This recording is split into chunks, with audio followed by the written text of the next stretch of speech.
Before we get started in this episode, a quick announcement. As you know, I'm very passionate about acceptance and commitment therapy, and I also run a busy practice in Canberra. We're currently looking for psychologists who are registered in Australia to join our team, who are also passionate about learning about ACT. We provide supervision on a group and individual basis and training around ACT. So if this is you, if you're interested, please express your interest at strategicpsychology.com.au/careers. Look forward to hearing from you. And now back to this episode. Okay, life can be crazy. You're feeling like you're sinking, just trying to find a meaning. It's time for better thinking. Yeah, better thinking. Time to tune in. Let's go. Welcome back to Better Thinking. My name's Nesh Nikolic, and today's guest is my friend Joel Sardi. I'm not going to introduce him in a particular way other than to say Joel lives his life in a wheelchair. He's quadriplegic, and he's been kind enough to share his story with us today. And I think it's one which is an incredible story, one that we can all reflect on and learn from. So without further ado, please welcome Joel Sardi. Hi, Joel. Big welcome, and thank you for coming onto the show today. Good morning, mate. Good morning. Thanks for having me. I'll tell you what, it's a long time since we met, and strangely enough, through an incredible, man of, good friend of both of ours, Paul Rushbrook, who's since passed. I think it's important to acknowledge how we connected some years ago now. But it's good to keep this friendship up, mate. Yeah, it's spot on. And I remember, and I'd like to acknowledge Paul and his family, but he did bring us together along with someone else, a boss of mine, Glenn, who's a friend of mine as well, a friend of yours. And I remember you said, we'll do a podcast. I said, yeah, that'd be great. And I think it's been 2 years, maybe more. It has. We're sitting around that fire at Paul's place. Yeah. And that was a great night. We had some good chats then. Few beers. Yeah, that was such a unique moment, to know that, the purpose of your visit was to come down and see Paul and, enjoy some good times with him before things went south for his health. And I remember sitting there and just thinking, like, this is just one of those conversations you're going to try and soak in as much as you can. And the things that you guys were talking about were absolutely fucking hilarious. Like, Rushy's a funny guy regardless, and then throw into it, the weight of the situation. It was just, there were some funny things being said. We won't go into now. No, that's not for the public. Tell you what, that's the nice thing about friendship in so many ways, is that we obviously, Paul and I met through the army some many years ago, and likewise with Glenn, and the connections that you form there are so lifelong, even though my period there was so short. But there's a particular That's short. Very short. There's a particular bond that I think comes when you go through hardship, and in so many ways, sadly, also that bond of watching a mate,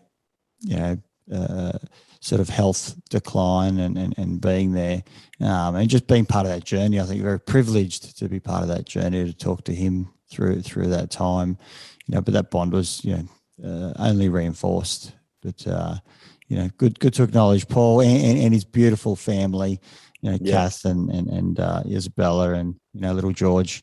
They're such. He's not little anymore. People. No, big boy. But they're beautiful people. Yeah. Great family. Well, Joel, I know that Paul, really in so many ways introduced us to one another, and also wanted an opportunity for us to have a conversation to talk about your life as well.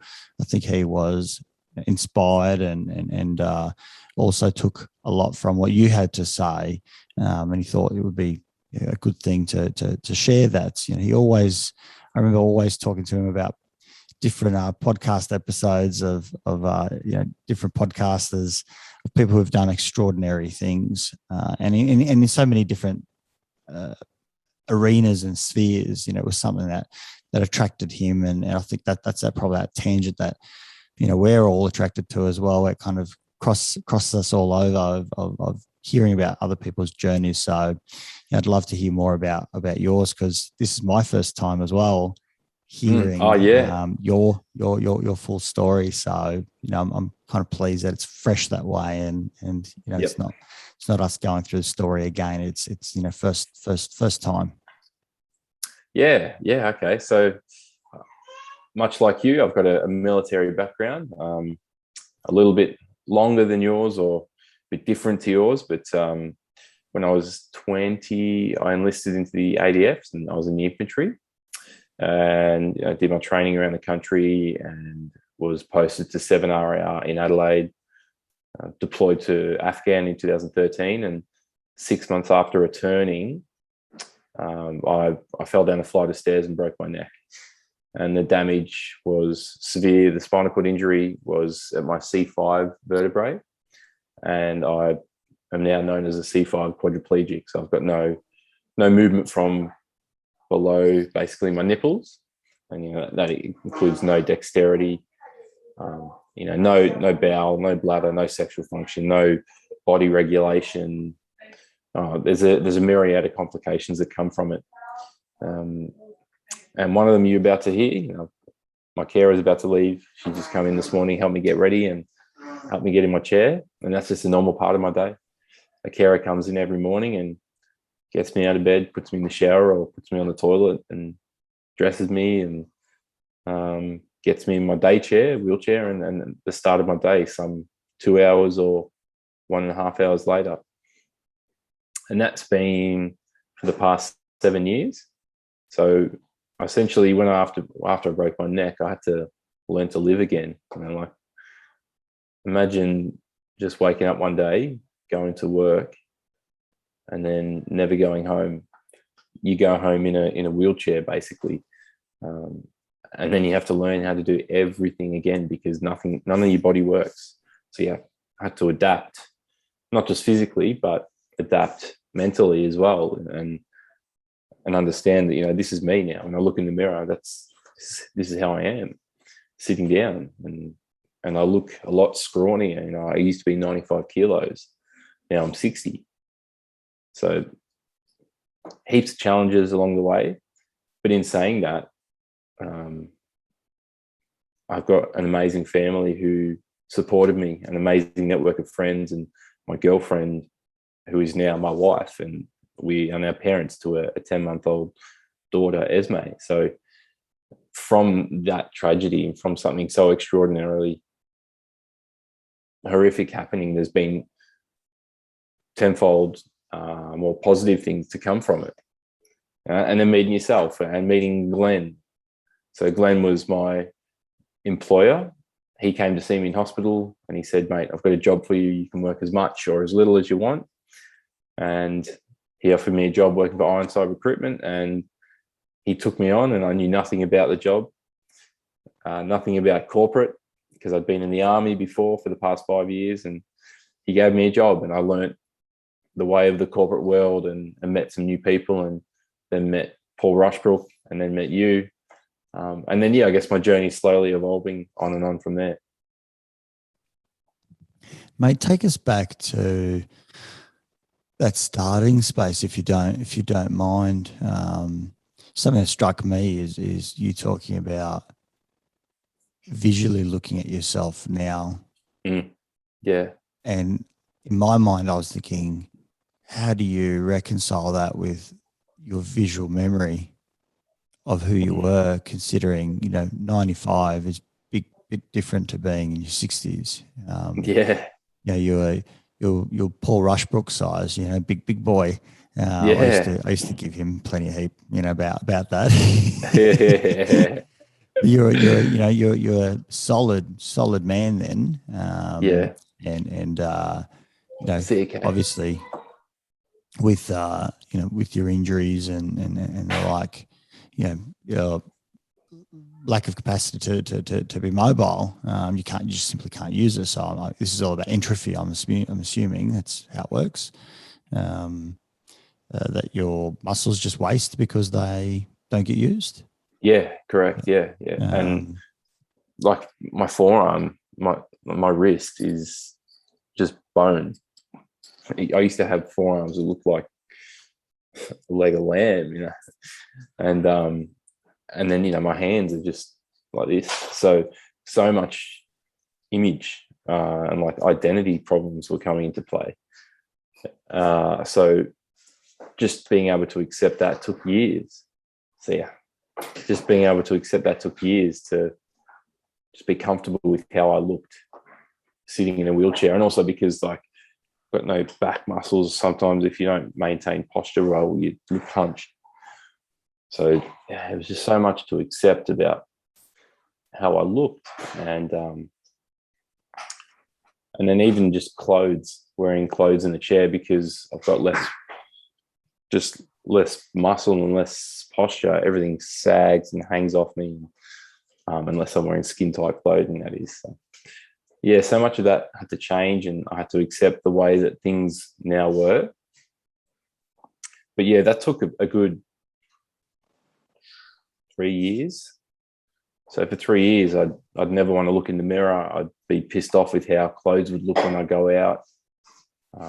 It was a constant battle, and my poor girlfriend who would dress me and say, "No, you look fine," or "This looks good." I'd always disagree with her because I just didn't like the way that I look now in comparison to what I used to be. But slowly, I learned that like comparison was the theft of happiness, because it just, when you compare, you can never beat that thing you're comparing yourself to. But yeah, that's my mentality now. We're talking 5 years ago, where I was a lot more immature and a lot more inexperienced with this sort of stuff. Does this really ask bigger, harder questions of you much earlier in life? That really, in so many ways, you're, and certainly not taking away from you, but you're a young pup back then. Yeah, mate. Yeah, comparison because of the circumstance as well, because things were fairly easy going in so many ways. Yeah, I mean, like, as simple as tripping over a wire on the floor, I lost balance and fell downstairs, and I was 22 years old. Like I was just starting my life essentially, and I had plans to travel, I had plans to do this, plans to do that, but I wasn't going to do them today because I thought that I had my whole life ahead of me. So I was just cruising through life, and not cruising, but I was doing things at a standard pace, and that was all just ripped out from under me. Just no questions asked. And then that immediate time after the injury, where I was in hospital waiting for a nurse to come and fucking pull the blanket over me or to get me out of bed and dress me. My mates had already gotten out of bed. I'm just using an example here. Again, comparison. My mates had already gotten out of bed, thrown their gear on, gone to work, done a PT session, had a shower, had breakfast, gone back to work. And there I am still waiting in bed for the nurse to come and get me out of bed and shower me. And it'd be like 9 o'clock or something. And it was just so hard. It was such a contrast to what I was used to and then what I was planning to do with my life. It was pretty rough. That waiting must be hard. Because you're talking about waiting on someone versus previously you just use your legs, you just use your arms. Yeah. When I present to people about my story, I talk about how when I lived in Adelaide on my own, it used to take me literally 6 minutes from the moment my alarm went off to get up, get in my work gear, get in the car and go. And now on a day where, because I'm incontinent, so I empty my bowels every 2 days, it takes, from the moment the carer puts a sup in my ass to help me shit, it takes 2 hours minimum from that time to the moment I'm in my chair to leave the house and start my day. So like 6 minutes to now 2 hours. It used to be 3 hours. Like that's a lot of time to sit there and wait and think. And generally, when you're in that state of mind, you're not thinking about, oh, look how beautiful the weather is today. You're thinking about, what the fuck's happened? Like, what's happened to me? What is this? Yeah. But all those times of adversity and, I suppose, testing of my will, they made me more resilient, and they made me better for it, and a lot better person today than what I would have been had I not have broken my neck. Because, I guess now resilience is my absolute forte. You must have gone through some dark times back then, I'm assuming, and maybe you pop into them now and then. I don't know. Yeah. Tell me about the dark times when actually, were there dark times prior to this, or you were happy-go-lucky, just doing your thing, as you say, 22 years old, you're in the army, things are pretty good. You're doing life, you do an Afghan trip. That's a massive, massive achievement, and big also thank you to you and the many others, for your service. There's a lot to be said for our servicemen and women. But is this just kind of like your regular sort of a story of a young man going through? Yeah, I was nothing different to the everyday soldier, because there's so, and I'm talking in the army world. I was just like everyone else, just returned from Afghan, kicking on with my career and looking post army career. When that would be, I didn't know. I didn't have any mental health concerns, and then broke my neck, and then that brought on a lot of mental health issues. You were still in the military then? Yeah. It was just another weekend. It was the 31st of August, 2014. Friday night, came around, weekend, wake up, went to watch my mates, a local football game. They lost. It was the end of the season, and we went out that night, and that was when my accident happened. I never returned to the army, so I've still not returned to 7RAR. In a way, I think that really affects me now, because I never had closure. I didn't get to finish my career on my terms, and I didn't really get to say my emotional or physical goodbyes to the place. So that doesn't sit well with me, but hopefully I can return there soon to go back and just, look at my old company, look at the car park, just sentimental things that I didn't take note of because I took it for granted, or I knew it was going to be there next week. But then after my injury, I definitely, how could you not have dark days after you become a quadriplegic? I think it'd be unhealthy if I didn't. But there's a few moments that really sit in my head, and the moment where my disabled permit rocked up to the hospital room to put in my car, that moment of realization where I've got a disability, I've got a permanent disability now. I was a soldier in the army not a month ago. I was in Afghanistan 6 months ago. I was at the gym. I was living life. I was going out on weekends, playing football, and what follows that, the life of a 22-year-old healthy male. Now I can't even scratch my face. I've got a disability. Like, that moment, I'll never forget that. And I remember I felt really bad, because when I was there, I had someone with me who had a family member who was intellectually disabled, and I almost just took it for granted that this person has lived with someone in their family with a disability, and here I am whinging about this disability permit that's just come to me.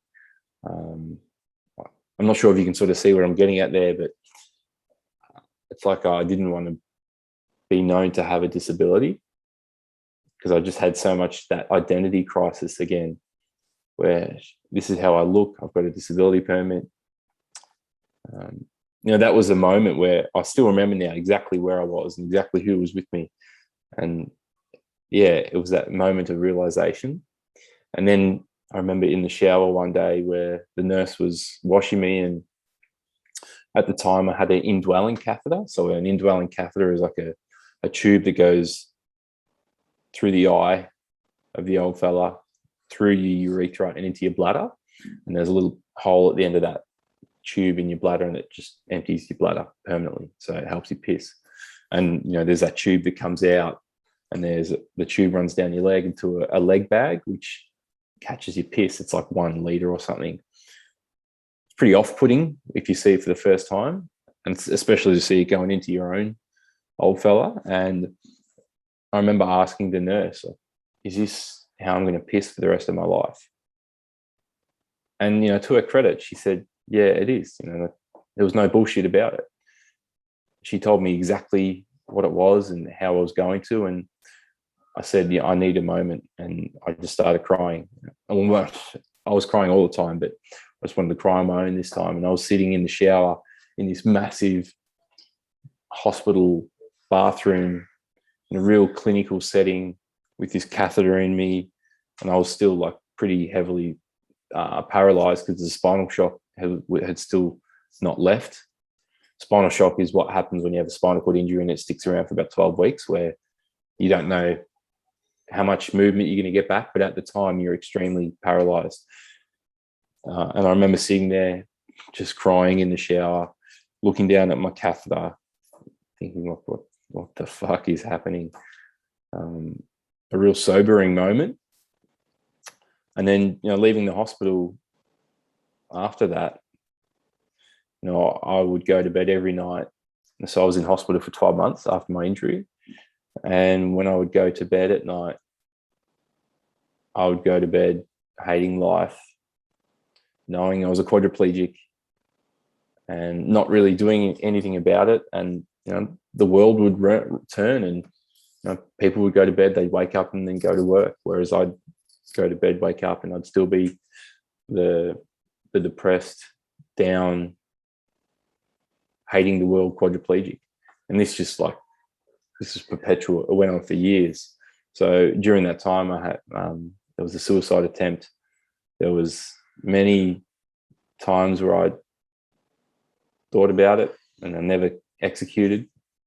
And yeah, I guess through the low point, like we were talking about before, when people hit their low point and they transition to becoming something different.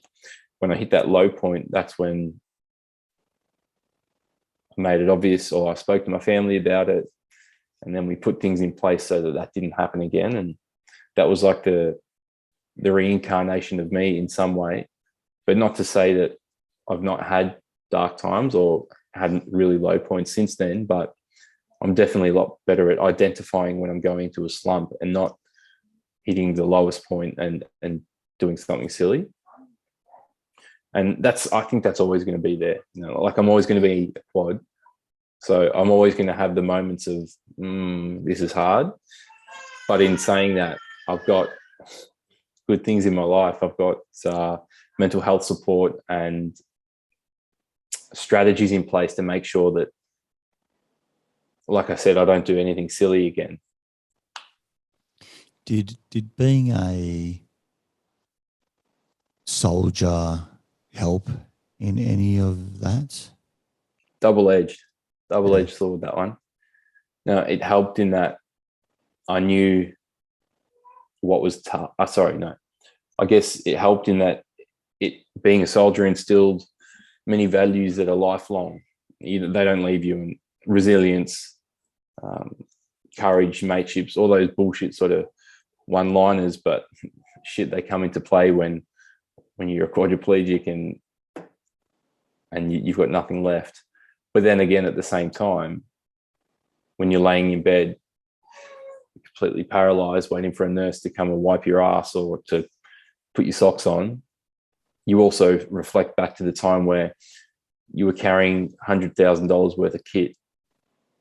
You're in a war zone, or you're a soldier that can do many great things because they're independent, they're strong, and everything else that comes with that. So then there was that comparison that came into play. So yeah, the double-edged sword being a soldier and then a quadriplegic. It's a very, very different space to try and be physically resilient as you kind of need to be as a soldier. It's, you know, a lot of it is about the grind and being in there and courage. And that's a very, very different space. You don't need those skills in the same way when No. you're quadriplegic. There's a different, it's a mind game at that point rather than a physical game. Oh yeah, the ultimate mind game. Yeah, the ultimate. The question of why me and this isn't fair. Shit, I don't know how many times I said that. I don't know how many times I cried that into my dad's arms or mum's or Elise's or anyone that would come to visit. Yeah, it felt like a constant bad dream, constant. Yeah, and before my injury, if I was ever in that sort of mindset, I'd go for a run, I'd go for a swim, I'd go to the gym, I'd do a workout and release those chemicals, and the dopamine would be there, and I'd feel good. And whereas it wasn't going to happen when you're laying there and you can't move a single limb. So then you just roll over those thoughts and they get bigger and bigger and bigger. And yeah.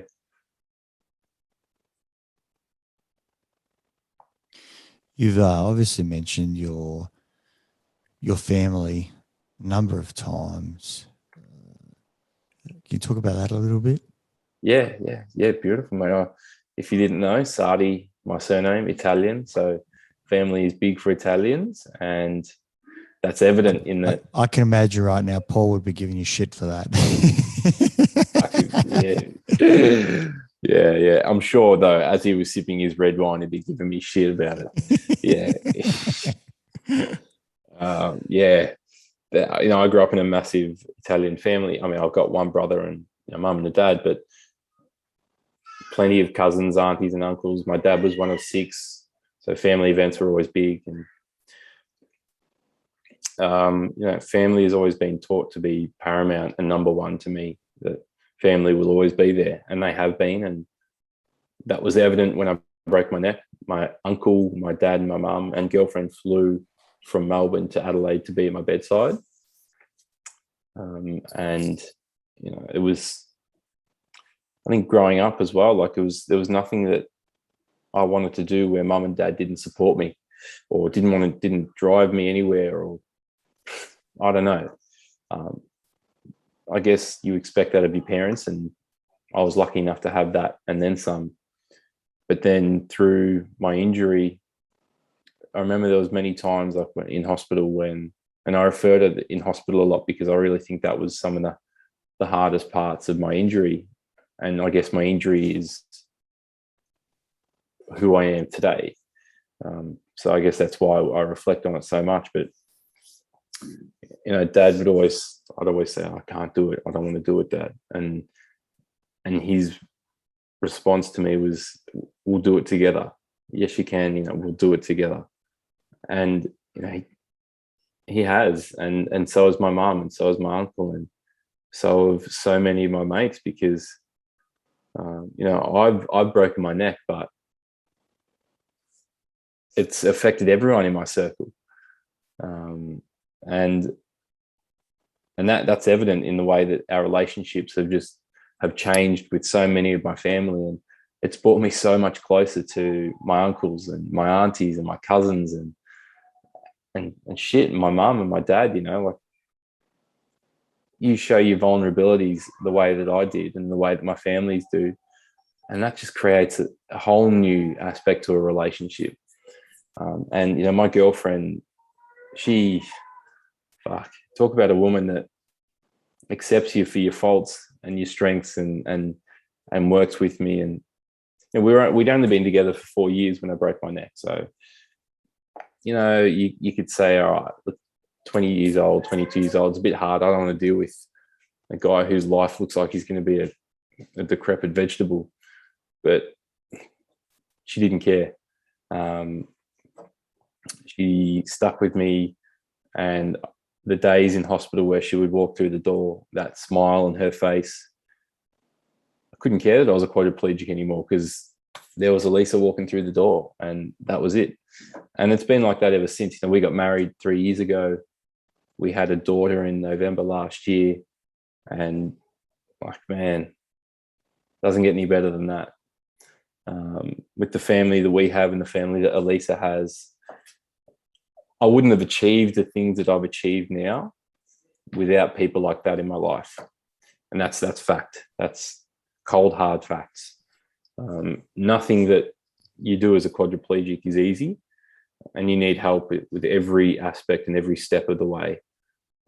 And I've got someone who accepts me for all my faults. I've got a mum and dad that will do anything for me, and uncles and aunties and cousins and family. So, yeah, what I've achieved in the past 7 years is not just like on me, it's on everyone else and my family. It's almost like the story pre-injury was about Joel, and now it's about Joel and his family. Yeah. It only happens. Excuse me, I'm a bit choked up. It only happens with them. Yeah.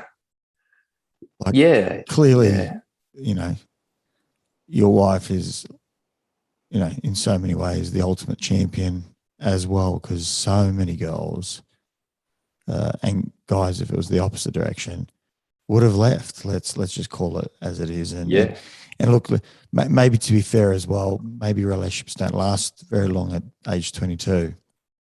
You know, where you find the one, but it's harder to find the one if they've just broken their neck, and you're staring down that road, going, shit, like, that's now part of my world. Do I want that? And I've got an escape hatch. I can leave. I can say it's all become too hard. We can have a fight. We can, you know, it's not hard to manufacture if we're going to be genuine about this, you know, like, you know, and, you know, I think got to acknowledge that, you know, what a incredible, tough, resilient and, you know, amazing woman. But, you know, it probably also speaks something about who you are too, right? Yeah. I'm a creep. I don't let people go. So I hear a bit of hesitation. I've got blackmail. Don't leave. Don't go. What story could you let out that you're holding? You know what? I think about, and there's none that come to mind. It's just, she's a pure person. But, you know, we met when we were 17, and, you know, like, I joined the army, and how many relationships do you hear of that fall apart when guys join the army? And the classic line is, it's me or the army, and guys choose the army, and there goes the girl. You know, then I lived all over the country, and then deployed to Afghan, and Elisa was still there. Came home, broke my neck. She came to Adelaide, and I also talk about this in my presentation because it's a real special, important moment where I said to Elisa, you know, like, understand if it's too much and you don't want to be around for the future, knowing that this could be permanent. So if you want to walk away now, I won't hold it against you. And she said, no, like, shut up. There's nowhere else I'd rather be. And like that, it does sound really soppy, but for a time like that where you don't know what the fuck's happening with your world and your life, and you don't know why you can't move or what your future looks like, to know that there's someone that's going to be there is just so comforting and makes you feel so much more secure. It's like, all right, look, I may be disabled, or I may have this for the rest of my life, but I know I'm not going to be alone in it. And I knew that with my family. I knew that I didn't even have to consider that. But to have someone love you and be in that sort of a loving relationship in that regard, regardless of how you looked or what was going to transpire, it was like that, the last piece of the puzzle. And then you find that jigsaw piece and you put it in there. It needed to be. And that made things a lot better. Did you believe her? Did I believe her? Mm. I've never been asked that. Yeah, I guess. I guess I did. You know, I had no reason to not believe her, given that we'd been together for 5 years or so at this stage. And for the past 3, I hadn't even been around. So I guess the fact that she'd stuck around for those times where I wasn't even there, and we were living a long distance relationship in our 20s. I guess I just said, yep, cool, I believe you. And yeah, like we've had a really unique, special bond. Probably before then, and even since then now, even more so. I guess we have that relationship where, you know, we've seen the absolute worst in not each other, but I guess the worst in life, you know, what life could throw at you, and it creates a new dialogue and a new bond and a new string to our relationship that I can say, hand on my heart, that I know a lot of other relationships will never hit that point. So we're a unique couple. Yeah. It's changed your relationship with your parents too. Yeah. Definitely, because how can it not, you know? How can it not?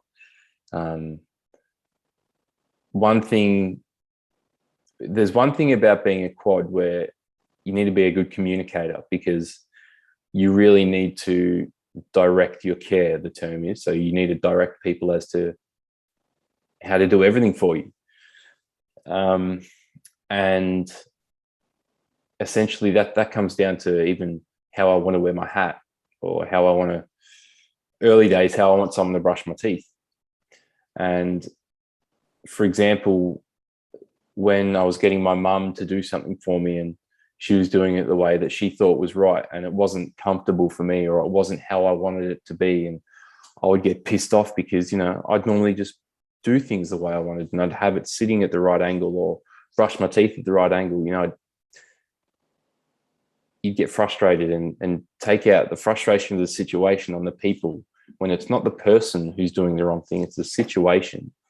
So I guess it introduced a whole new understanding and level of patience and compassion for my loved ones, my carers, but yeah, especially my parents, who only wanted the best for myself and my brother or whoever else.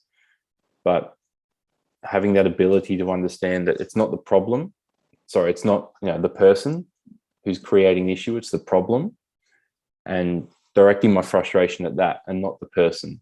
Because early days, it was a lot of directing my frustration at people around me, and to answer your question, my mum and dad. But now it's like identifying, well, you know, shit, it's the problem. It's the injury that's causing the issue. It's not the person trying to do the care that's doing it wrong in my mind. So yeah, it has, and I guess early days, you don't spend that much time as a young man crying into your dad's arms, but shit, I did a lot of it. And you know, we're about to go on another journey together where I want to start riding, like cycling professionally. And last week we were in there in the warehouse getting fitted out in this chair, and the level of my injury is such that there'll be certain gradients that I can't tackle. And the guy who was fitting me out said, "Oh, look, yeah, for your disability, for your category, you can have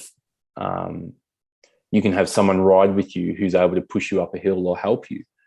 And Dad was there at the time because he was helping me get in this chair, and because it was quite a physical, arduous task, I needed him there. He took the day off work.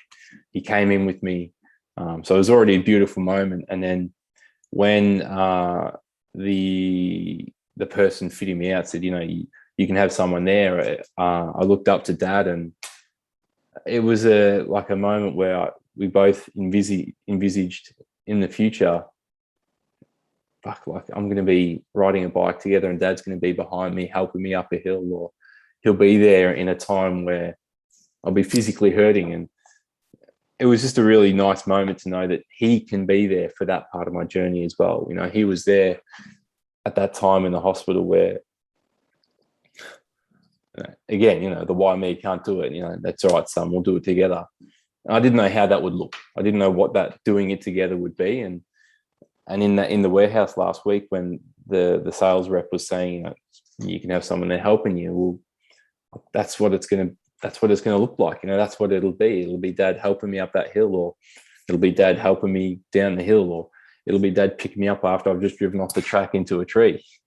So that was a really nice moment. And I guess that's an aspect of the relationship that I never would have had I not have broken my neck.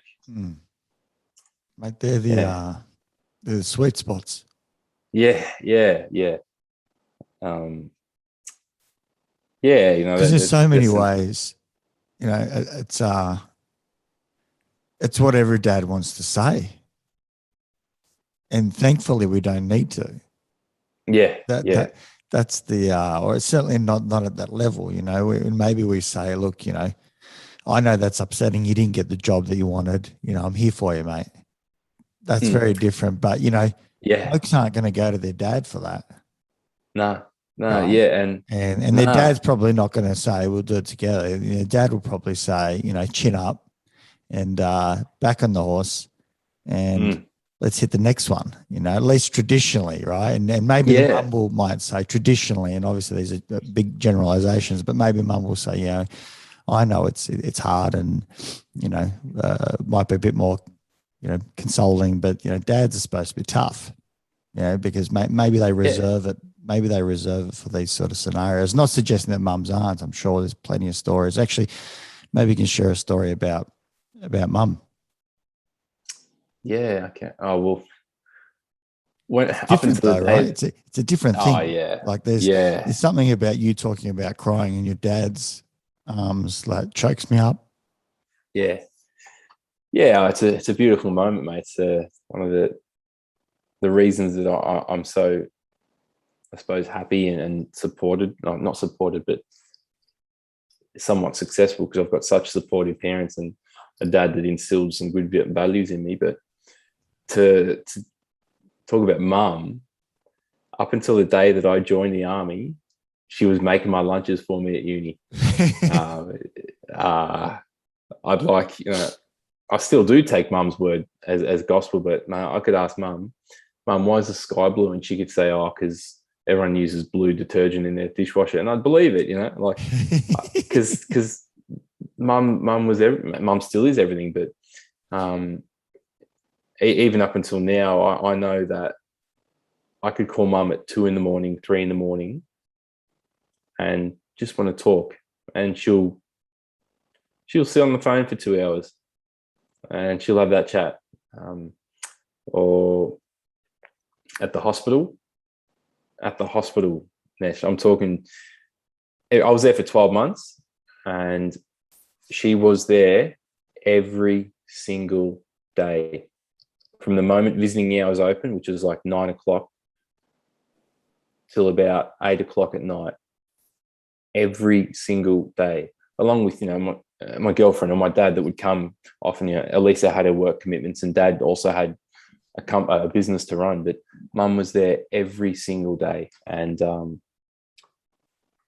that says a lot about the person mum is. And to reflect on the food thing again, being a vlog, she would come in with food. It was at this hospital, right? They serve breakfast, lunch, and dinner, as they do at any hospital. But mate, the food there I wouldn't serve to my dog. It was shit. So I was there for 12 months, mate, and I had one meal there, one lunch. It was like a salad, and it was like salad leaves this big, tomatoes were the size of your fist. There was no flavor to any of it. And I think that was early days. And after that, I never ate a meal there again. Mum brought in my food for breakfast, lunch, and dinner every day. And so did, my girlfriend or a friend that would come and visit. But yeah, there was mum walking in with the bag that can go, the glass tray that you can chuck in the oven and heat up, or in the microwave. And, we had lunches together and we had dinners together. And that family element of eating meals together, we still maintain that at the hospital, whether it was with a friend that came to visit, or my uncle, or my uncle Eric, who I'm really close to, who would come all the time to visit. But he'd also remind me about how much you have to pay for parking every time. he would always blame me for that. Deep Probably skate, still, bloody wogs. yeah, yeah, fucking wogs. Still reminds me about it today, 7 years on. But you know, like we'd still sit down in the hospital in the communal dining area, where with my dad, with my mum, with me, with my girlfriend or my uncle or brother, like I was saying, and like that family element was still there. Mate, what a beautiful story and family that you have from those, you know, small little things that you've mentioned. You know, mate, I just feel like just so emotional just hearing about that. You know how much your mum and dad and uncle and wife and rallied that you know, you're in so many ways you become so vulnerable. You become like, you know, and you know, with all due respect, if I can use this word just to try and explain it, at least in my mind, you know, somewhat childlike. Again, you need them. You know, you all of a sudden, not child in mind, but child in body. Your body, you know, you need to be fed. I'm not sure whether you could feed yourself or not in the early days or how that kind of looked, but you needed to be dressed and taken to the toilets and all those things that we do with, as you know, you would know now with your youngster, all those things require an enormous amount of investment and love and you know, time, just giving. Yeah, and you know, as a 22-year-old young man, having, you know, just been in the army, and then, you know, breaking my neck getting home, and there were times where like I'd be in my room at home because mum and dad, again, you know, they sacrificed so much. They dipped into their savings, I'm pretty sure, but then also with a lot of fundraising, they extended the house so that I could move home. And this room is completely wheelchair friendly. It's the best room that I've seen in someone's house to date. And I was living there myself because mum and dad had a lot of people build it, but I'd be in my wing of the house and I'd just start crying because it was early days. It was in the morning, and you know, oh shit, here we go again, another day in the chair. And mum would come in my room and find me just in the corner, bawling my eyes out. And she wouldn't need to say anything. I wouldn't need to say anything. She'd just come over and hug me. And I'd sit there and you know, like really weeping and crying. And then on top of that, a couple of days later, I shit myself because I'm incontinent, you know. And then my mum had to wipe my ass, had to dress me, and I'm 22 years old. Not as if like I've got a brain injury, but completely just incontinent. And I'm sitting there and I'm laying on my side and my mum's wiping my ass. I'm thinking, like, what is this? How is this happening? But mum was just doing it. My mum, as if I was a 6-month-old baby, just went back 21 years and 6 months, and that was it. We're changing nappies again. Does any of that make sense to you now that you got a little one?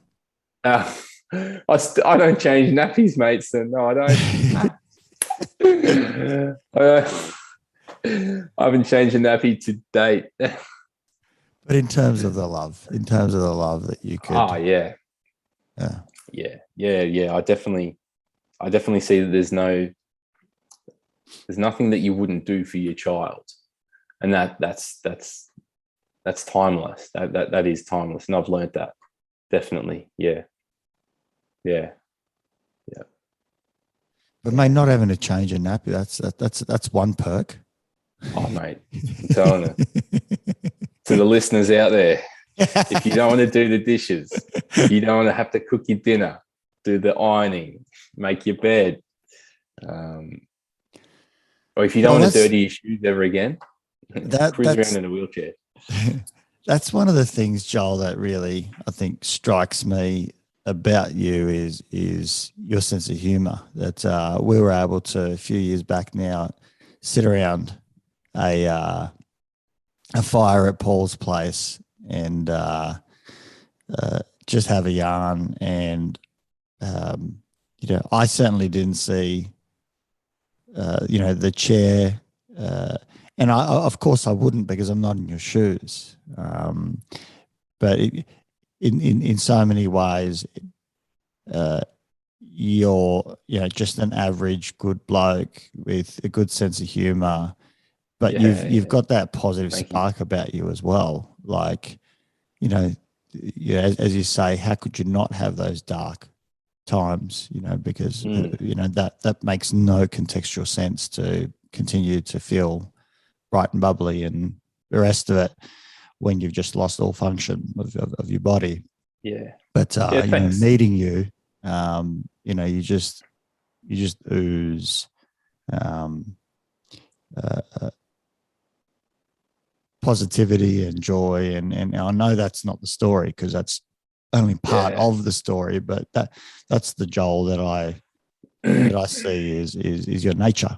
Thanks, mate. I don't know whether that's something that you've had to work on, or that's Joel pre 2022.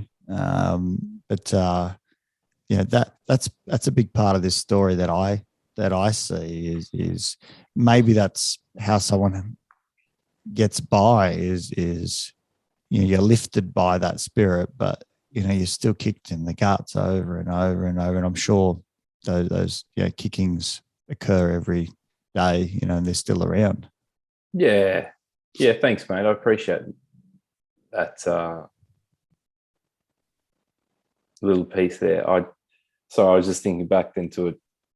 You said kick in the guts, but there's a lot of little times that bring you back down to earth and say, hey, remember, you're a quad. But I always try and remind myself that that's negative speak. Like, I could always think about, I can't go outside today because it's too cold, or I can't. There's many things I can't do as a quadriplegic, but like, they're not helping me. They're not going to help me achieve anything for the day. So why do I do that? Safe to say that's going to happen all the time, and I need to acknowledge that that's going to happen. But at the same time, when those negative thoughts happen, I think about the opposite, the positives, and where that will get me versus where the negatives will get me. Obviously, this far outweighs this side. But the kick in the guts, they'll come every now and then. And one was a few years ago when we learned how we were going to have kids. Just had to use a specific device to extract the sperm, and I had to have a lady use this device on me, like a stranger, to extract it. And it wasn't successful. Like, without going into too much detail, look up something called a ferticare, FERTICARE. And at least they try and put the care in the name. Mate, there's no care to this. I'm telling you, there was no care to this. And I remember like leaving this room with Elisa, and I said, we do not speak of this ever again. And I just bawled my eyes out, because I was like, how is that fair? Like, how is that how I'm supposed to now have kids after that machine didn't work on me? That was like that little kick in the guts. But obviously I didn't care too much, because I was on the phone telling my mates about it that night, about this experience. So I guess there's that, like the negative side. We never tell anyone about this again. I started crying, and then later that night I was telling my mates about it, and then we were laughing about it. And now they take the piss out of me about this story, about this little ferticare device. So I guess there's a little anecdotal evidence there about mindset and where it will get you. Mate, I'll be straight on Google after this, and I'll call you back. What the fuck is that? Paul and Glenn haven't told me about this. This is one for the ages. Oh yeah. That's it. Again, a story about the first time we used that. We'll get into it. Yeah, for sure. Shit. Obviously, this is really about getting, I suppose, your sperm to be able to assist in having a baby. Yeah. That was So I guess that was a more of a natural method attempt. And then we realized that wasn't going to work. So we left it there, and then we went down the IVF route. And terrible use of the word there, IVF route, but the IVF path, I'd say. Bit of a pun, but yeah, we went IVF, and that was successful. That was successful first time. Oh wow! And wow. Yeah, like we were really fortunate, really happy. Obviously, They're really real happy, good but swimmers, very mate. fortunate. Well, I was told that because of the injury, the little swimmers, they're all in different shapes. They're all a bit deformed, and they're swimming a bit funny. So it reminded me about the Homer Simpson episode where he's yeah. But hey, they were good enough. They got the job done. Yeah. So does your and sorry to go into these areas, but I know you said nothing's really off limits in our conversation before. Yeah. Does your fella work at all? So no, not naturally, no. Like if there was any desire to use it, you'd have to have Viagra, or I would, and that goes for anyone with spinal cord injury. And would it work with Viagra? Because I actually had a podcast guest on, before, talking about all sorts of different means of trying to support an erection, and Viagra is obviously one of the common ones, sort of first level ones, and you can do surgery and all sorts of stuff to do so. It still works. So all of your kind of internal functioning works. It's just that you don't have your external functioning, like your legs don't work at all, or is there a percentage? How does that all sort of work? Yeah, like everything that works is like not work. So like I can punch my leg as hard as I can. I won't feel the pain. I won't feel hot or cold, but I'll feel deep pressure. I can create a spasm, which is like where the legs will just like jump around heaps by moving my legs at a certain angle. By trying angle. to move your leg, or you physically move it? Yeah, I have to physically move it, or like I'll twist my trunk. And because you've obviously got like your hip flexor muscle, as you twist your trunk, that pulls on the hip flexor, and then that creates a spasm through the quad and a bit of the hammy, and the leg sort of bounces on the spot.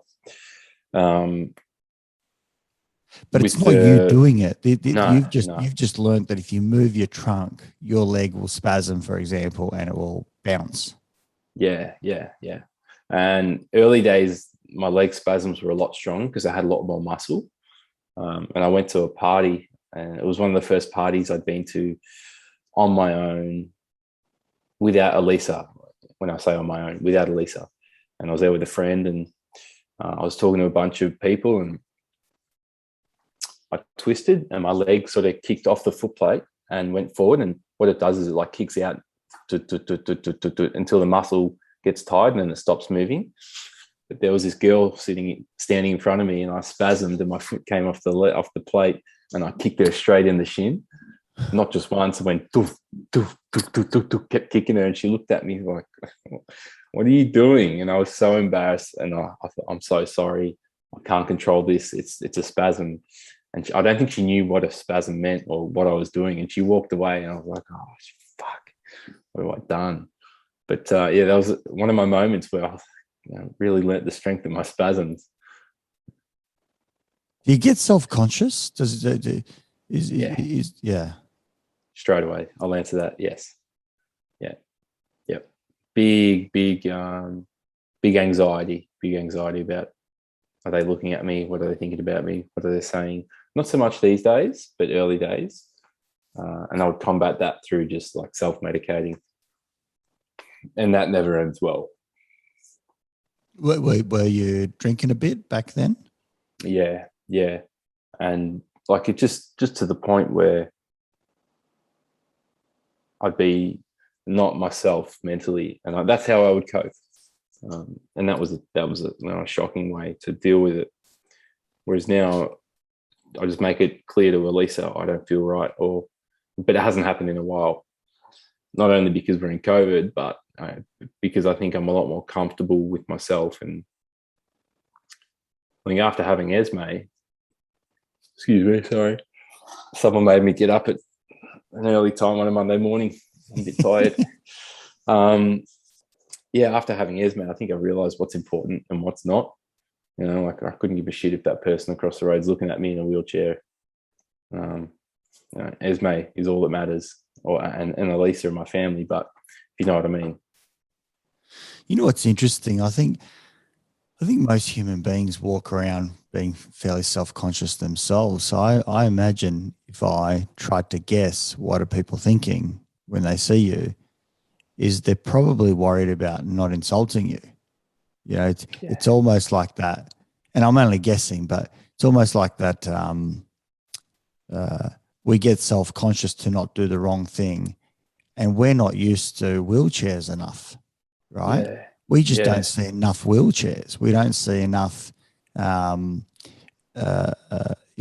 of these contexts to know how to react. And so we find ourselves feeling a bit awkward, and maybe less the more we mature, because we see more and more of it over time. And then we're like, it's just, a person in a wheelchair. But when you're younger, and I don't know what age that, where you start kind of not giving a shit, or not sort of noticing, or not even giving it any weight, not sort of caring. You just lose that self-consciousness, and you just treat the person as a person rather than treat the person as someone in a wheelchair. And that's that you must, feel that all the time, that, someone who treats you because you're in a wheelchair in a certain way versus someone who just treats you as a person, doesn't care about the chair.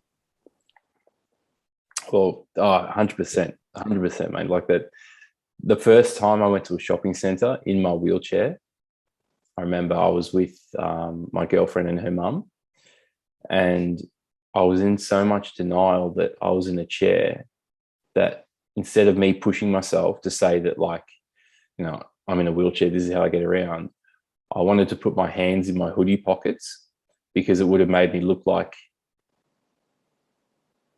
maybe I had an injured leg or something and someone was pushing me around. Like, I was in absolute denial that I needed this wheelchair to get around. And a couple of people looked at me, and I said, what the fuck are you looking at? Like, I was so insecure, and that's not me, that's not my character to do something like that, but I was so insecure. And now I look back, and anxiety through the roof. But I was, what are you looking at? What the fuck are you looking at? Don't look at me. I don't need this wheelchair just because I'm getting pushed around, or I was in absolute denial about being disabled or having an injury. Whereas now it's, it doesn't exist. If people look at me, I'll just smile. How are you? Hi. And I think I love when kids come up and ask me questions, because they ask a question because they want to know, not because they've got an agenda. Yeah, they're not judging. They're interested. They're like, how come he gets a chair? Yeah. Or what's your scooter? They ask me your scooter or your pram, or yeah. And I love it, mate. I love the questions, and it's funny because over time we're conditioned to, don't say that, don't do this. As adults, like you're saying, a lot of the time the kid will be straight up to me talking, and then a minute later the parent will come in and interrupt. I'm so sorry. Leave the man alone. Like, no, don't leave the man alone. Your kid's teaching you something about being pure and honest. So let the kid do that. Maybe you should learn from the kid. I find those sort of encounters really funny. But then to touch on my mates or the people that see just me, well, that's obvious, because they'll be like, all right, one of them, a good mate of mine specifically, will get a pizza, and he'll say, all right, mate, come and get it. And he'll stand at the top of the stairs, come and get your pizza. And he'll sit there and he eats it in front of me. Or like yesterday, he calls me, happy Father's Day, you decrepit. Thanks, mate. Great to hear from you too. There's just that. There's that. They see the person. They see me. Yeah. The injury, who cares, mate? You're injured. We don't care. Because that's the old banter. That's it's said with an appreciation, and obviously it comes from a mate. That's not a stranger making that comment. You know where that comes from, and I'm sure you give it back. I've seen you give it back. Just as good. there's nothing wrong with my mouth. Yeah. Tell me about your mates. Tell me about your mates, Yeah. because obviously we've spoken about your incredible, beautiful, wife and family. How did your mates, react to and respond to all of this, and over time as well? Because I know at the beginning there's always going to be an outpouring. How's it been Yeah. across the journey? Look, Elisa says all the time, like, I've got such incredible mates and so many of them. Like, it's so hard to say that you've got, no, like, people have their close network of 3 or 4 good friends, but it seems like I've just got countless ones. Someone said to me as well, like, someone said to me when I was first injured, and I'm still good friends with him now, he's an older friend, bit of a mentor. He said, mate, at a time like this, good people are going to stay and the bad ones are going to piss off. And there were people, family as well, and friends that sort of strayed from the path and aren't around anymore. But that's okay. I'm not bitter at those people. If they're not going to invest time, then either will I or emotion. But I've got incredible friends in that were friends in the army, so I know I can rely on them, and I know I have relied on them and lent on them in the past. And you throw this sort of injury into the mix, and going back to what I was saying, how it adds a whole dynamic to a relationship about showing vulnerability and being honest and everything. Look, I just feel like I'm a really lucky person, and that's not like trying to gloat because I'm happy and I've got this injury, but I'm just saying I'm lucky because I've got amazing family and friends that I know that I can call on at any time. Specifically, that guy that called me yesterday and abused me, like the good friend of mine, I could call him now and he'll leave his job and he'll come and be at my door to help me with anything. I guess that I've got some incredible friends, but I think that's a two-way street there. If you show respect to them, you show your vulnerabilities, you're honest, and you trust them, then I suppose it comes back at us. So I'm no different to anyone with a good network of friends. And how do you socialize now with them? How do you organize catch-ups? How does that whole world work? Yeah, I guess they've learnt venues that are good, in regards to layouts. They know climates that are good because I can't regulate my temperature. I can't be outside and I can't sweat. So they wouldn't choose a beer garden in the sun in the summer, or maybe they would just to piss me off. But yeah, look, they know how to handle that. And they also know, like, so I was saying before, I need to use a catheter to piss. They know how to set them up. And they're like, I don't know, it would be pretty confronting to watch me, I'll show you, unscrew one of these things and there's a telescopic tube and it goes down my old fella. Like, it'd be pretty confronting to see that, but they're all cool with it. And a lot of them have to, like, pull my pants down, unzip my fly, pull my jocks down and help me get it out so I can then put the catheter in. And they're all cool with it. They know exactly how it happens. And they'll, are you right? You go to the toilet. What do you need? Do you want me to cut that up for you? Or do you want me to do this? So, they've adapted to having a friend with a level of disability that I have. And I suppose, it's just not normal, like, it's funny what becomes the new normal. Mate, one of the things that I think we spoke about as well, and I remember talking to Paul about as well, is your transport. Yeah. That obviously, is fairly new in many ways, and it's been around for a little while now. Talk us through that and how that came about as well. Oh, mate, so I'll answer your question and I'll go back to the start. So I drive a Volkswagen multivan and I drive it myself. There's a ramp that comes through the side door. So side door opens, ramp comes down. I drive in and there's a docking station in the floor where my pin from the chair goes in and that locks my chair into the car. Put my seatbelt on, and then there's a 3-prong knob on the steering wheel, which I weave my hand in and lock it in. Obviously, it helps me steer because I can't grab a steering wheel with this with no dexterity. So that's how I turn. And then to the right, like a boat engine, but it's more so down as opposed to pushing forward. So crank down to accelerate and push forward to brake. And then all the buttons for the indicators are on the side of the door. So one beep is, so you hold it down for 1 second, that's left indicator, 2 seconds is right, 3 is the horn, 4 is high beams, 5 is the wipers. So that allows me to drive around. But that van was purchased through the help of fundraisers, primarily from RSL Victoria and RSL Montmorency. They donated $50,000 towards the purchase of this van. And then there was also the Venator Club, who raised money and also helped me pay for this van and they raised also $50,000. And that bought the van and helped to get on the roads, basically. So I went 5 years of just getting taxis everywhere and people driving me and sometimes getting the train, to now I drive. And you don't realize how much independence you lose until you get something back. And like getting that independence back of driving, oh man, it was some incredible moments of laughing to myself whilst driving and smiling, incredibly happy with myself. And the moment where Elisa went into labor last year, and I said, all right, no worries, I got this, let's go. Got in the car and I drove her to the hospital.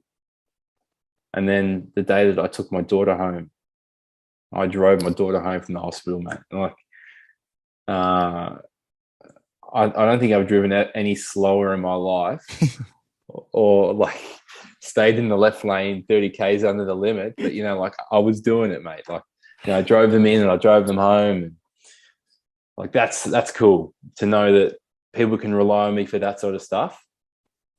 And that was done through the help of some, and I don't want to name names in case it's conflict of interest, but yeah, there was RSLs that helped out, and Venator Club Melbourne helped out, Bulleen, they helped out, and you know that's a key part as to why I'm employable or why I'm independent now. And I imagine that sort of stuff must also have an incredible bearing on your well-being, on your mental health. Yeah. On your identity, you know, that, you know, I remember, you know, when we caught up, you know, at the end of the night, I was like, see you, mate, see you, Joel. And, you know, you cruised up the driveway. I didn't even see your car, and, you know, you took off, and it was like, that's just normal. That's, you know, yeah, you know, expect nothing different. And, you know, not knowing the outfit of the setup, there must be a hell of a lot of not only the purchase of a brand new vehicle, and I imagine it would have to be brand new because you're not going to invest that volume of cost to then you know, have mechanical issues, and then to go and set it up, to engineer it, to get all the safety things, you know, all of that stuff. Anything that is custom is just, you know, pardon the pun, an arm and a leg. Yeah. Mate, it's 130 grand to modify, 135 grand to modify it. Jeez. The insurance on the thing, it's like $5 grand a year, $5.5 grand a year. It's nuts. Wow. Is that 130 including the vehicle, or that's 130 on top of the vehicle? On top of the vehicle. 130 on top of the vehicle. That's covered by NDIS. Wrong. It doesn't matter that NDIS. Like, I mean, look, shout out to NDIS. That's fantastic. Yeah. Boy, that's just ludicrous. Yeah. That's another conversation.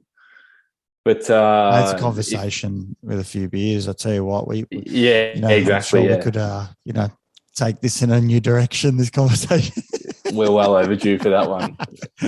But there's a funny moment where I get so I've parked the car out the front of a pub, right? And it's a pub that it's got a lot of people out sitting on the street and on the balcony, and they see this guy rock up in a wheelchair. And, you know, I've got my headrest on. I don't wear it now because I don't like the look of it, but I've got the headrest on. I need to wear it when I'm driving. You know, I look like a quadriplegic because I'm in a powered wheelchair, and I pull up to this van and the door opens without me even being near it because I can access it remotely. The ramp goes down and I pull up and people are like, what the fuck's going on here? I drive in there and there's guys I can see at this table, they've put their beers down and they're like looking at the corner of their eye, and one of them nudged his mate and they're both looking. I get in there, ramp up, door closes, engine on, I drive off, and then like they're looking at me, what the fuck's just happened? The jaws just dropped. What's going on here? Yeah. So like that was a funny moment where I've often said to Elisa, what do you reckon people think when I get to the car and I just drive off? And I was able to see these people's faces, and it was pretty funny. Yeah. If I could, I would have given them the bird out the window. Yeah. But, got no dexterity, so it's not going to happen. Just smoke up the tires on the way out.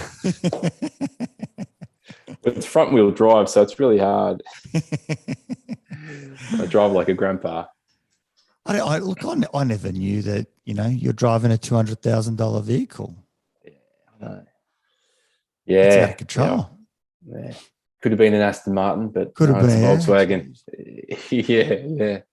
But it's awesome, mate. Like it's got it's a long wheelbase, so it's I think it's an extra 300 mil on the back, and in the middle, like I can turn my chair around 360 and be completely fine because it's the middle row of seats that come out. So when we go on a holiday, and I just went on a family road trip with my wife and daughter, I drove all around like regional Victoria. I went away with my powered wheelchair, my manual wheelchair, which is one I push myself, my shower chair, which is what I basically have a shower from, which is quite bulky. Elise is diabetic, so she needs a lot of medical supplies. And obviously me, I need a lot of medical supplies as well. And throw on top of that a pram and baby clothes and our gear. We were gone for 7 days. It looked like we were going for 7 months. But like we could fit everything in this car, absolutely everything. So it's such a good asset to have. Incredible. Storage wise, yeah, it's amazing. Incredible. And what do you do? What do you do these days? I know that for a while you're working with Glenn at Ironside. Yep. What do you do now? Now I present to sports clubs, businesses, schools. It was initially just sharing my story. Now I tell my story and I run a workshop and give people resilience tools to go away and work with and improve their resilience skills and perspective. So yeah, I guess it's public speaker, facilitator, motivational speaker, however you want to look at it. Yeah, look, all the language doesn't matter. I think you nailed it with having an opportunity to take perspective. That I think perspective's everything. And obviously I come from that psychological world, and your all your transitions are perspective transitions. What the first one was one you didn't ask for, called an injury. But you've also flipped that perspective around to see some sweet spots, some gems that have come out of that. Not that it makes the whole thing a good thing, but some good things have come out of it. But that takes time to also recognize as well. Yeah, spot on, mate. And that's I talk about that being your perspective determines your narrative, and your narrative determines your outcome. And that's a major focus as to what I talk about, because it's so true and so evident. But yeah, perspective is everything in life, and at the moment it's so relevant to society. It's easy for us to get bogged down in like COVID and what we can't do because of it, but if you look at what you can do because of it, your day is going to be so much better. It's such a small thing, but you live it every day. Yeah, I have to, mate. I have to. Otherwise, like, if you look at the list of things a quadriplegic can't do, there's a lot. And if I look at everything like that's my perspective, then I'll be the most sour prick that you'd know. But I look at everything I can do because of it, and I'm a pretty happy man because of it. I imagine the list, when you actually do break it down, there's a hell of a lot that you can do. Yeah. There's stuff that ordinarily previously you could do, and they're the things that shock us. Like someone has to wipe your ass for you now. Someone has to go out and, change your, pee bottle. Someone has to go out and change your clothes. To set up your hat the way that you want it to, or whatever it might be. I imagine there's certain foods you can eat fairly independently, but someone probably has to prepare it if it's a proper cooking rather than microwave type of scenario. But I imagine you would be fairly difficult to cut something up still. Yep. Yeah. I remember when I had my accident, I learnt about everything I thought that it was to be a man, and I use the example as like, it was below here, everything you could do physically, that cliche of lift heavy things or do the masculine job. And then I had that all stripped from me. So I thought, what is it to be a man? Like, how am I going to do it? And then I slowly learned that, like, it's everything up here. It's like the ability to listen, to say sorry, to help, to ask questions. And that last one, to ask for help and to ask questions, that was something that as men, I guess, we don't really stereotypically like to do. Whereas now I got to do it, and I just got to suck it up and appreciate. So I guess it introduces gratitude as well. So yeah, the injury shaped a lot of that and changed my perspective about what it is to be a man and a husband or a son or a brother or a leader, really. Well, it's a 180 as well. I mean, from the mindset of a 22-year-old soldier, soldiers have got a certain mindset, and it's not a positive or negative. It's neither right nor wrong. It's just there is a type of thinking that draws you to the military. And, thankfully, I think that's utilized during a period and people mature and so on. But it makes a lot of sense if you're trying to send young people to war or, to have certain disciplines. It works in this perfect methodical way that trained, plus there's personalities that thrive in it. But, to then ask for help, we're not here to ask for help. You carry your own weight, and that's how you do camaraderie. You carry yours, I carry mine, and when yours is falling down, I'll jump in, but you don't ask me to jump in. That's just what mateship does. And the whole cliche of, don't be a pussy. That's just the macho thing, right? It's a young male thing. And I think that's 100%. Alive and well, and, will probably continue to be there. And maybe there's some evolutionary advantage. Maybe that makes a lot of sense. But, that was kind of, cut very quickly, and you had to ask much harder questions. How long do you think it took you to get out of that darker spot and start seeing, maybe if I could describe it as, more better days than darker days? Where I think it started to tip in the other direction. Yeah, there's actually a moment where I had a moment of realization where when in 2017 we moved to America, my wife and I, and my girlfriend at the time, and there was a rehab clinic over there for spinal cord injury. And come the end of the year, I transformed myself physically, and I started to really see, I suppose, the beauty in some aspects of life. And I got engaged. We proposed to Elisa at this restaurant, and whilst we were over there, just before we came home, and I remember sitting there, and if you could measure my head, it would have probably been like meters wide, because I was so happy.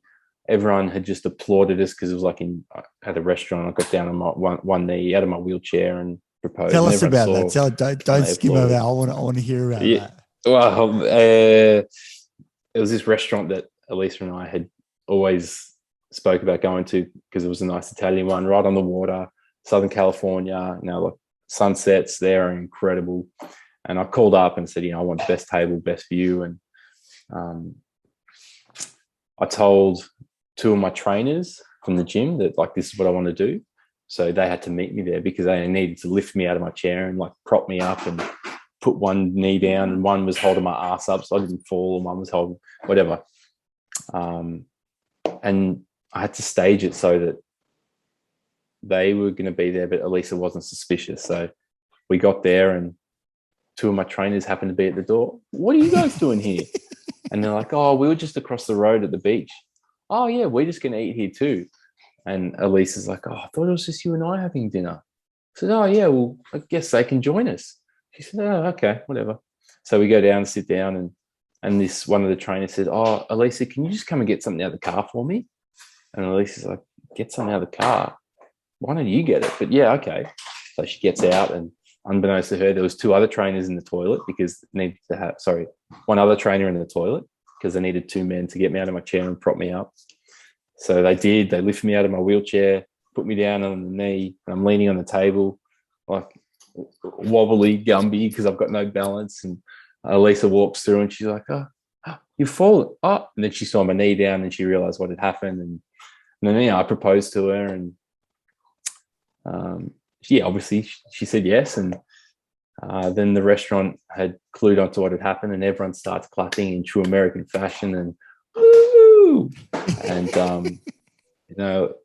I got put back in my chair, and the trainers congratulated us, and then they said goodbye and they left us there. And I remember sitting there, and I had a wine, and people were walking up congratulating us, and it was just a moment. And at least I had tears in their eyes because it was so emotional. And I remember thinking, I thought to myself that I was the happiest person, let's just say, in the world at that stage, injury or not, quadriplegic or able-bodied. So why would I let my injury get in the way of this? And why can't I continue this moving forward, like with a person like Elisa in my life and the people in my life? So that was my moment of like, yeah, I can do this. That was my moment of realization that, yeah, it's all good. Like life's fine. And there was that perspective, changing my narrative and changing the outcome. And that's what I talk about in my presentations, but it's a bit more detailed. Yeah. And then, from there, life's just been a couple of hiccups, with my own mental health, but it's just gets better and better. Well, this is what I'm hearing, at least the way my sort of brain's pulling this apart is trying to understand it is at that moment is where you become cognizant, and maybe cognizant also because there's so much love and joy and happiness, but that anything is possible. Like, yeah, earlier today you said you're bloody fitting yourself to become a professional rider. Like that just sounds absurd, like, Joel, has anyone told you your arms and legs don't work, mate? Yeah. And that speaks from what you told me about that moment, that you're like, I can do this. Like, I might have to go out and get some equipment or whatever, but that doesn't exclude me from, there's just it's a different path that you've got to find to do something. And most people, what's in the way for them is just their head. It's I can't, it's too hard, don't have the time, and here you are bloody lying down for 3 hours waiting for someone to get you ready for the day.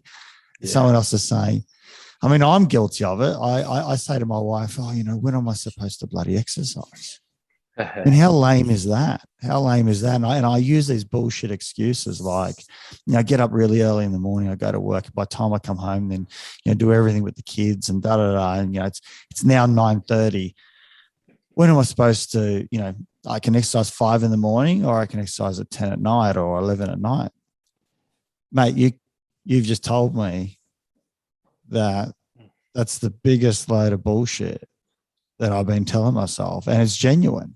People can we can debate this all day, but it's bullshit. I wouldn't be so harsh on yourself, mate. But yeah, look, you create what's not possible. harsh as in there's something not like to be down on it. It's just that's reality. There's a fact there that if I continue to lie to myself, then that lie is true, and it means I can't exercise. And it's like, you know what? I got the means, I got the capacity. You know, it's just that I don't have the headspace to actually say I'm going to do it when I don't feel like doing it. And that's what military training is, right? It's do a whole lot of stuff when you don't want to do it. Yeah, right? And do it now. Yeah, when you're tired and you're exhausted, do it, you know. And all parents know this. You got to get up and do, change nappies when you're tired, late in the in the night, early in the morning, again. You got to keep doing it. You know, you're in so many ways, you know, you have these obstacles that are tiring. They take a whole lot more time and energy. I imagine I jump in the car and I drive off, and that's probably a 30-second sequence in total. I bet your sequence is 5 minutes or whatever it might be. There's still a process of the door opening, the sort of platform coming down, you getting on, platform coming up. I'm not sure where the ramp comes, and whatever it is, right? You got to lock in, and there's more effort that goes into all the things that you do, and I can't go for a run, mate. That's pretty piss weak. And I'm saying that as a comparative, and I know that comparatives are not healthy, but I'm trying to say let's stop lying to ourselves. And at least say it is possible. I'm just not willing to do it. Yeah, that's probably a bit better. Yeah. That's more. That's realistic and fair. Yeah, it is possible. You're just not willing to do it. Yeah, that's powerful, right? But that's and that's fair. That's a fair. I mean, I bought a book. It's sitting there. It's a great book. I just don't want to read it. What are you reading at the moment? It's called Sapiens. Oh, love it. Yeah. You know what? The first part of it's really good, and then it kind of gets a little bit, I think, bit repetitive, or it's not quite as strong, and then it ends strong as well. Okay. I'll tell you a good recommendation. I'm reading it now for the second time. It's bloody brilliant. What is it? Green Lights by what's his name? I don't know celebrities' names. It's the McConaughey guy. Oh, Matthew McConaughey. Matthew, that's it. Yeah, McConaughey. Is that McConaughey or whatever? I'll tell you what, like for me at least, it's fairly inspirational because he's a bit of a wildcat. You know, he's a bit of a wild guy. Got plenty of stories, but he talks about, I suppose, just his biography. But I think there's some really cool takeaways in there. You will love that because it's so much personality, and he reads it all. So, you get all the flavor and character. Okay. Get on it, dude. Get on it. You'll love it. Let me finish this book first, please. I am a perpetual book starter and never finisher. Like, if you look at my bookshelf, there's probably hundreds on there. I probably read 10% of them, all of them. Well, if you tally it all together, there's lots. I could read the foreword of every book and then I put it down. Do you read physical books, or do you do Audible? Yeah. I tried the Audible, but my mind wanders, and I like the physical, the feel of the page and the smell and the sound. Try Green Lights in Audible because you get his flavor because he talks it. Okay. So he reads it out. It is, it's I think it's got a hell of a lot more character, and he knows where to set the tone and how to accentuate certain parts of the word, or which words, or where to pause as much. There's so much more flavor in it. It might be one that gets you over the edge for Audible, but all right, thank you. Plug. I don't think they needed one. Yeah. What do you do? What do you do for pleasure, mate? Like for recreation, for for Joel time. Gym. I like to go to the gym. Like to exercise. So in about half an hour's time, I'll be going to do a workout. Just stay fit and healthy. And then I think hanging out with Elisa and Esme, there's my fun right there for the time being. Yeah. Yeah, I guess that's probably the extent of it. And I love to eat. I love food. Wow, that goes with the territory, right? All good Italian boys. Yeah. And my trainers put me on like a new nutrition plan at the moment, so I'm eating a lot more than what I used to, and I'm loving it. Yeah. It's Is that great. because of what you're starting to do? Tell me a little bit about this riding business. Yeah, it's on a bike called like a Revo Carbon X. So you lay on your back, and it's literally like 3 inches off the ground. Hand cycle, like cycle like this, or backwards. I think one of the two. I'll work it out eventually. And there's different categories. I'm not sure what category I fall under, but it can be a professional. It's not a paid professional thing, but like a professional race at a state level and national level, and obviously there's the international attraction as well, if that's ever possible again with all the COVID stuff. But I did it just because it's been 7 years now of my injury where I haven't been in a competitive environment. And I've said, like, I want to lose to someone. I want to win. I want to feel that disappointment of not achieving the first place or something like that, because it's been too long. Like, I go to the gym all the time. I work out, but for what? Like, I want to have something to work for. So it's been really handy to have this trainer, who was actually the guy that got me out of the wheelchair in America onto my knee so I could propose to Elisa. So he's moved to Melbourne and he's training me 3 days a week. And he's also written up a nutrition plan. So we know our goal, and we know that, like, I need to work my body towards a certain strength to be good enough to cycle. And we know what foods I need to eat in order to do that. And that's what we do. That's really cool. It's like it feels awesome. Like I'm living the life of a professional athlete at the moment. It's great. Like that's we've started here in the office September, which is walking for raising funds for cerebral palsy, and that's just great. that alone, I've been doing finally doing those 10 p.m. sort of walks to get my count up. How many are you up to? Look, what date are we today? Today's the 6th. So I've done most days. I didn't yesterday because it was raining, but I had this sort of mental thing of going, no, it wasn't yesterday, it was the day before. I'm like, because it rained the entire day. I'm like, it's rain, and what, I'll get wet. I didn't go though, but it was crossing my mind. This is those sort of mental things. You're like, so what? Well, I'll be wet. I'll come home. I have a thing called a warm shower, or hot shower. Yeah. Like, how scary is the rain versus, both of us know what it's like to be in the rain and in the mud and on picket. Psst, psst. Nikolic, Crosman, Nikolic, it's your turn for picket. That's one of the jokes that me and Paul used to laugh all the time. Psst. You're on picket. It's always a F off. I've got 1 more minute. Yeah. Oh, mate, 2 minutes. That's gold, isn't it? What do you mean? I'm just getting up early. Piss off. Piss 2 off, more minutes. Yeah. I'm still in my warm sleeping bag. Oh, don't do it. Don't do it. But competition's important. Hey, like that's something that I say big booming smile straight away the moment you start talking about that you're ready to hit it.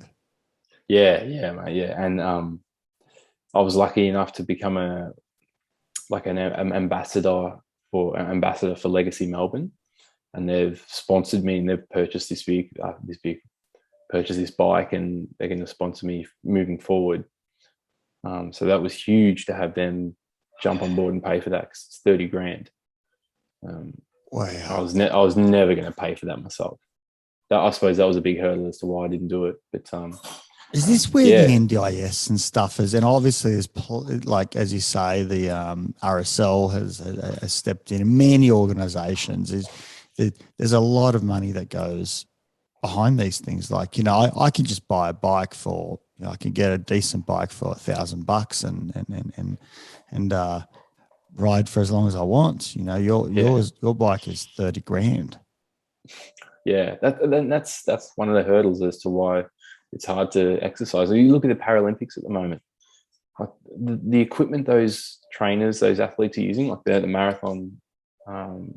marathon athletes, like that'd be 30 grand. And then you look at their prosthetic legs, you know, I don't know how much they would be, but there is so much equipment on those bodies. If you compare it to just your marathon runners in the Summer Olympics for the able-bodied, get them a pair of shoes, catch you later. Here's $250 of shoes, go for a run.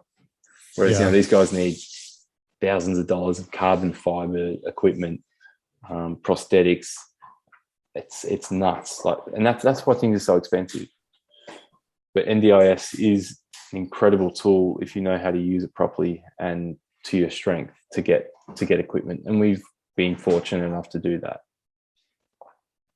And what a benefit as well, not only for you personally, but, you know, what we've discussed today, you know, your wife, you know, your newborn, your, you know, family. Because then I get to show Esme that there will always be physical limitations, but there are no mental limitations as to what you want to achieve or how you achieve it. So I can show her, you know, I'm competing in a competition against other people with disability in a bike, or I just drove to work, or you know, I still go to the gym and work out, albeit at a limited capacity, but like I'm still doing it. So it allows us to access physical, like, training equipment, and, you know, the van that was modified for me to drive, and then it also pays for the trainer to train me to remain fit. So it's not just me that gets the benefit, it's a community, really, families. Well, that's how you were able to work as well, you know, that to go out. And, you know, what's interesting to me is, and I don't know what your, you know, total role was, but, you know, working at Ironside, you know, we're looking at assisting defence members to find work outside of defence. You know, a lot of people think there's limitations in the way. You know, how do I transition? How do I go into civilian life? How do I do all these things, you know, as though there are barriers, and they probably don't realise they're on the phone with someone who certainly met more barriers in their life than, you know, the average, and transitioned out of, you know, military life, you know, and not with the benefits that they had, you know, or they're looking at, and there's still trepidation. That doesn't take away from their nerves. That needs to be acknowledged and understood, and that's not absurd. But just putting those things in comparison next to each other, it's perspective. They can't see the perspective, at least at that moment, and you know, hence why organisations that help others transition are so powerful. Yeah. I was really proud to work for Ironside for as long as I did. Never once did I wake up and think, oh, I've got to go to work. Never happened. And that's a massive credit to Glenn and Belinda, the people I work with, and Ashley, later in the stage, but for the way that they treated me and the climate they created at work, it was incredible. And then to be able to help one veteran find a job, he then got paid. He was able to bring food home, you know the cliche, put food on the table. But it's true. That job. So, and that's why I really liked what I did. But then, you know, that came to an end and new opportunities came up. This is what's so strange about this world of ours, is that all these cliches that we kind of skim over are genuine and real, and it's almost like we don't give them any air. We just say, oh, look, it's a bit soppy. It's a bit cliche. So, we're not giving it any credit. It's real. There's something so important about putting, bread on the table, or there's something so important about saying, when your dad said, we will do that together, like that just brought tears to my eyes. Like it's all cliche, but it's real. It's genuine and true, and just cuts through all the bullshit and just says what it is. I love that sort of honesty, because I think we can then, look at life with a clearer mirror. We're not lying to ourselves. No different to the lie of, I can't go out and exercise. Yes, I bloody well can. I'm just not willing. And I'm not suggesting that I have to.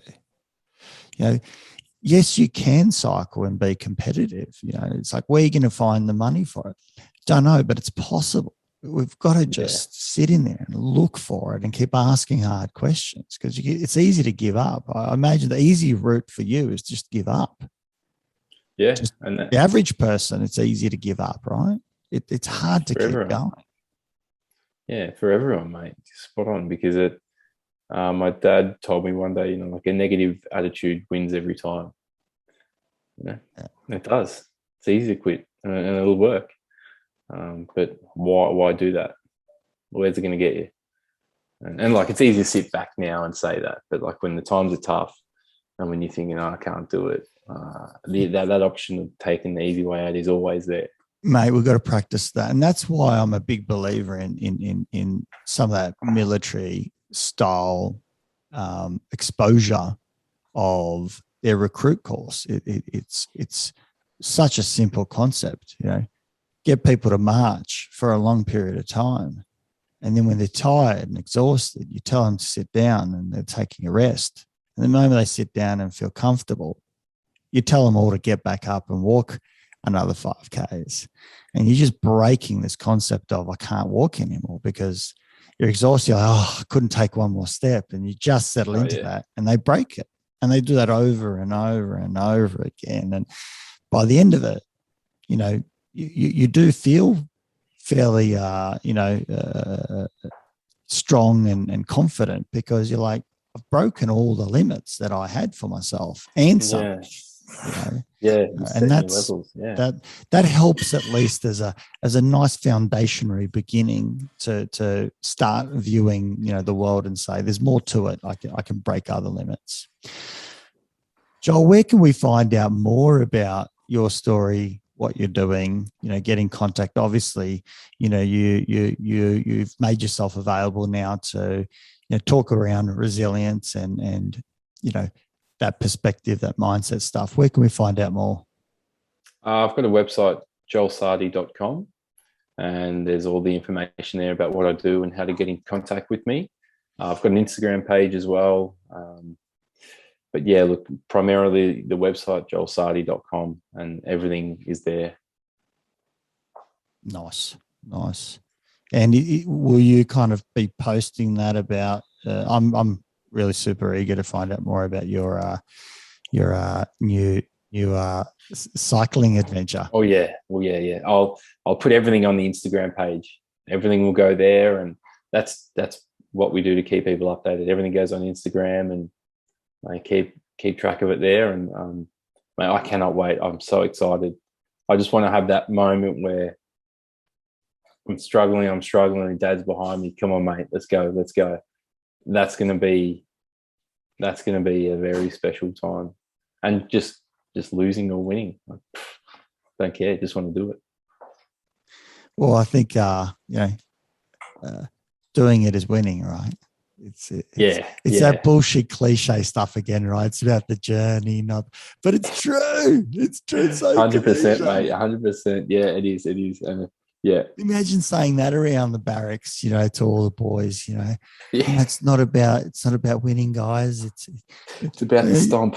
You just get booed at and laughed at. Yeah. But you know, it's true and genuine. And this whole journey has asked big bloody questions. Yeah, look, mate, we're just going to take it a week at a time and see how it goes. Yeah. When do you get in? I mean, you've been fitted. When do you receive it? I think it'll be about 3 months, 4 months. Long process. What do they do? Do they have to like mold it around you, or how does it all? Yeah. If you look on, it's called a Revo Carbon X. Revo Carbon X.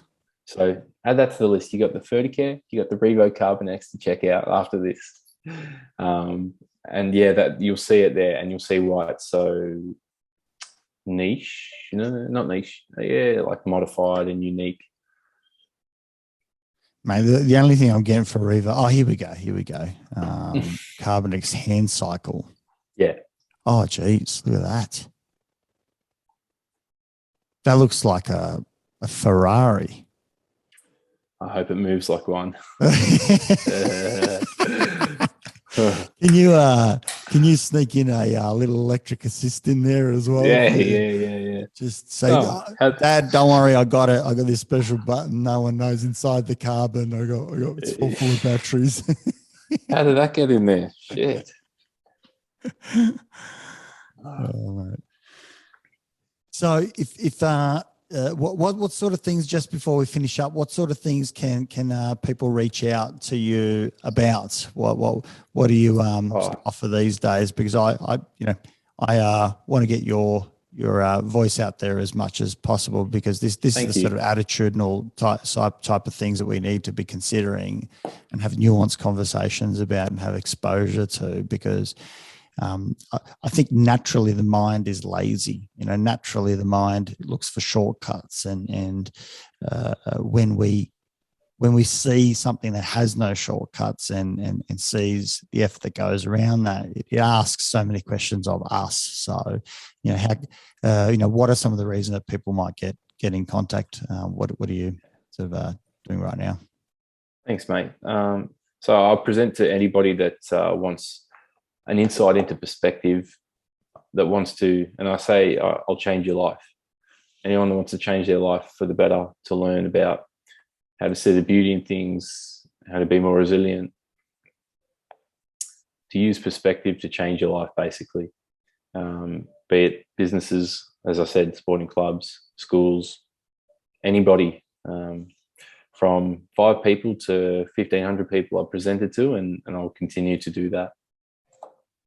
And can I maybe also just add something? I think a lot of this is about people who want to find something out. People have got to be ready to hear your story, you know, and to get what they need out of it. It's there's a certain type of person that's going to hear what you have to say because they're listening. Yeah. And you know, if you're that sort of person, you know, then there's a lot to be understood and heard. It's no different to a really good book. You know, you've got to be ready to read green lights to get something out of it. Otherwise, it's just another book. Yeah. Or you just get through the forward and then that's it. You put it down. You got to be ready. It's the book over there just staring at me, and the page, the bookmarks at like page number 22. Oh, it's been awesome catching up. Yeah. I can't wait to do this again. Hopefully I can come down to Melbourne at some point. I know that we were supposed to do a bit of a catch up when I was going to see Kath, but that never eventuated because of COVID. Looking forward to next time I'm down, or if you guys get out of your lockdown, you're coming up north. Definitely swing by ours and mate, I tell you what, I actually set up, you'll like this, when I was building my house. One of the things that I designed in it was with having elderly parents. I realized that, or, myself, something could happen. I actually put a ramp in my house so I can get all the way up to the living quarters. Now I haven't done, haven't set up a toilet or anything like that, but honestly, I think my house would actually achieve all of those things. It's all flat. It's all on one ground. There's even a fire pit at the back where you can ramp up. You can do the whole lot. So, you could come over, mate, and we can enjoy it without any extra hassles. Because I imagine that's always a thing that's in your mind. How do I get in and out of places and all that sort of stuff? Definitely is. So, you're welcome to come and, we can sit around the fire, have a beer, talk about some, war stories and, reminisce and maybe, chat about Paul as well. And definitely. There's some stories there. Yeah, mate. Thank you so much. It's been a beautiful start to my week having a chat to you this morning. Thank you so much. Good talking, mate.